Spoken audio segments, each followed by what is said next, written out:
Bonjour à tous et merci de nous suivre pour ce flash d'information. Le vice-président de la République, Timoko Meïet-Koné, s'est rendu à Tafiré, sa ville natale. Il est allé donc à la rencontre de ses parents, les saluer juste après sa nomination afin de recevoir de la part de ceux-ci des bénédictions afin de réussir sa mission auprès du président de la République, Alassane Ouattara. Nous en parlerons certainement dans l'édition de à 13h.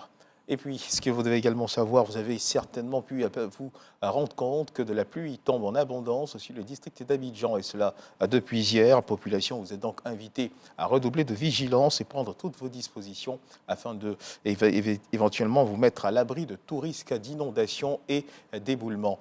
Dans le fil de l'actualité, ce dimanche 22 mai 2022 est célébrée la journée internationale de la biodiversité. Cette année, le thème retenu est bâtir un avenir partagé pour toutes les formes de vie. Cette journée est l'occasion pour le gouvernement de Côte d'Ivoire d'informer les populations que vous êtes sur les enjeux majeurs liés à la vie, donc à la biodiversité sur Terre et dans les cieux. La déclaration du gouvernement, rappelons-le, est lue par le ministre de l'Environnement et du Développement durable. Il est au micro de Grace Kando.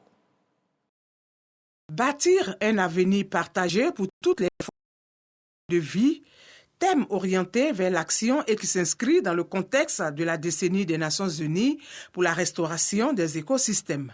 Les activités anthropiques continuent de détruire les écosystèmes et les espèces vivantes, alors que tous reconnaissent aujourd'hui l'importance de la diversité biologique pour les générations présentes et futures. En Côte d'Ivoire, l'état des lieux des forêts reflètent une nette tendance à la déforestation et à la dégradation des ressources biologiques. Le rythme de la déforestation est de l'ordre de 150 000 hectares à 200 000 hectares par an. Plusieurs services et fonctions écosystémiques fournis par les forêts, comme l'approvisionnement durable en eau, ont presque disparu suite aux activités humaines, telles l'exploitation minière, la coupe de bois d'œuvre et l'agriculture. C'est à juste titre que la Côte d'Ivoire a abrité du 9 au 20 mai la 15e session de la conférence des parties de la Convention cadre des Nations Unies sur la lutte contre la désertification, COP 15. Avec près de 60% de son territoire et 90% de sa partie septentrionale affectée par la dégradation des sols arables, la restauration des terres comme de la forêt et la mise en place d'une agriculture écologiquement intensive, intelligente face au climat, dotée de systèmes de production résilients et zéro déforestation, constitue une solution stratégique pour préserver notre environnement et garantir la biodiversité. Selon le ministre Jean-Luc Assy, concernant les résultats de l'inventaire forestier faunique national de la Côte d'Ivoire de juin 2021, on recensait 120 espèces ciblées, dont 3 menées entre autres par le braconnage. Les espèces aquatiques ne sont pas épargnées, avec des pertes estimées à 100 000 tonnes en 2018 du fait de la pêche illicite. Et justement, débuté le 9 mai dernier, la COP 15 s'est achevée le vendredi 20 mai dernier. Dans le cadre du Dimanche Magazine, nous recevons ce 13h M. Alain Richard Donvailly, le président de la 15e conférence des parties à la Convention des Nations Unies sur la lutte contre la désertification et la sécheresse, qui s'est donc tenue ici à Abidjan. Avec lui, nous parlerons des enjeux de la présidence ivoirienne, une présidence qu'il assurera pendant 2 ans.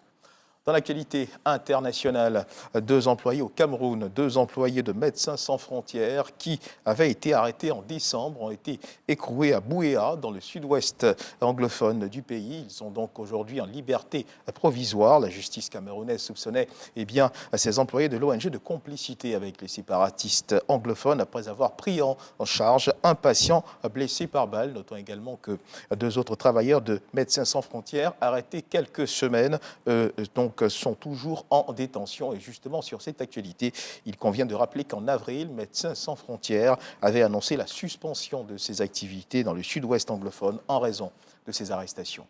Toujours dans l'actualité internationale, l'ex-président guinéen Alpha Condé effectue un voyage médical en Turquie. Les autorités guinéennes ont invoqué des raisons humanitaires pour justifier le départ de l'ancien président guinéen pour la Turquie. Aucun autre détail n'a été donné sur l'état de santé d'Alpha Condé. Il y a quelques semaines, son parti, le RPG, avait alerté sur la nécessité de poursuivre un suivi médical à l'étranger. Et on termine ce flash d'information avec cette actualité. En Afghanistan, les présentatrices de chaînes de télévision afghanes ont décidé hier samedi de défier le décret des talibans qui impose aux femmes de se couvrir le visage en public. Certaines sont donc apparues à l'antenne, le visage découvert, mais ce dimanche, elles sont rentrées dans le rang. Il s'agit pour elles d'un geste de résistance, alors que les talibans ont imposé depuis leur prise du pouvoir en août 2021 une série de restrictions qui limitent les droits des femmes. C'est la fin de ce flash d'information. Merci de nous avoir suivis. Je vous retrouve à 13h pour le journal.